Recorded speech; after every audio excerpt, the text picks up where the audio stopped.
already given you my background already. I come from a liberal family, so my parents have done their best to shield me from that. I really didn't know anything like gender discrimination. I was raised by, like I said the other day, my mother was, this a force to reckon with. She was a very strong woman, and my father too. When you have five girls, you have no option but to be, if I may say, a feminist or strong advocate for women's rights. So he really didn't have an option there. They were very particular, about us getting a good education and just doing well in life. So they really helped us there. And okay, then it was, I think, when I started working for the NICM, because my family is in Kano. And when I got married, my husband works here in Abuja, so I came here with him. I didn't have any support. So I think my challenge started when I was working for NICN.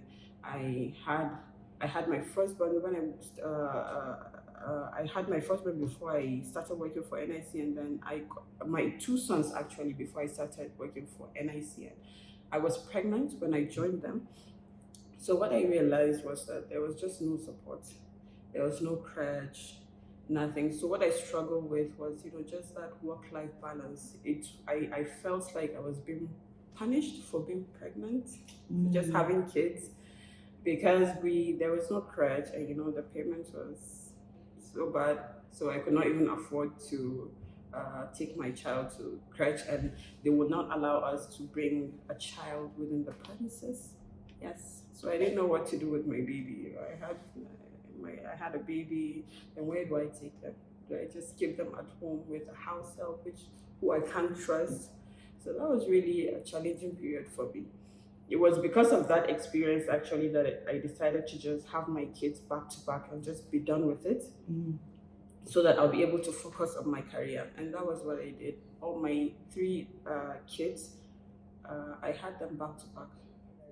It is. It's something that, unfortunately, no one wants to hear about. No one wants to hear your struggle. It's like, oh, and unfortunately, our female bosses, those that have already been through all this, their attitude is always like, okay, we've done this, don't complain, But it's really daunting. It's not easy. When a woman is struggling with the family, at that young age, she's not thinking about joining the bench because the work is too demanding. It's not something that she even contemplates.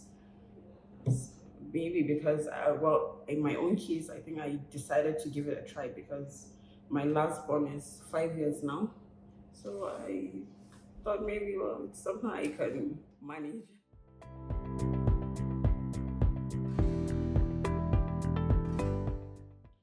Helped my career, I wouldn't say so because I just joined. I'm very new at the bench, so I can't say that. But it has given me an opportunity to air my concerns. This work-life issue. What I noticed is that before yesterday, prior to our discussion yesterday, the judges weren't so interested in work-life balance because it's not something they're struggling with now. But coming on board, I was very particular. I told her lordship that this is something that is really hindering other women from even attempting to apply. Yes, so I think it has given me an opportunity to raise this concern, and they're thinking of how they can tackle it. So it's a good thing.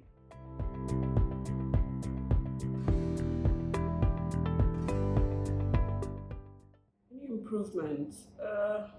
Well, see, what I've realized early on when I started working is that, women get less respect than men get. So as a judge now, the kind of respect that my male counterparts get, I don't have it. I know that, and I've made my peace with it. I don't know if there's anything that can be done. It's all about the mindset, culture, religion. It's something that we've gotten used to. We just leave it. I'm on the table. There's nothing they can do. What is rightfully mine will be given to me. So I've made my peace with that. More support. You spoke with our CJs today. So more support. It's anything that has to do with women. Those just say, oh, it's women wahala, women's issues. We don't want to deal with that. So they don't understand. They feel that, okay, we've given them a seat on the table. What more do we want? You understand? But it's not just about equality, it's also about, I see, equity. Understand that, we struggle to get to be on the table, you know? So it's more needs to be done. We still need more help. You guys, you need to understand and assist us more.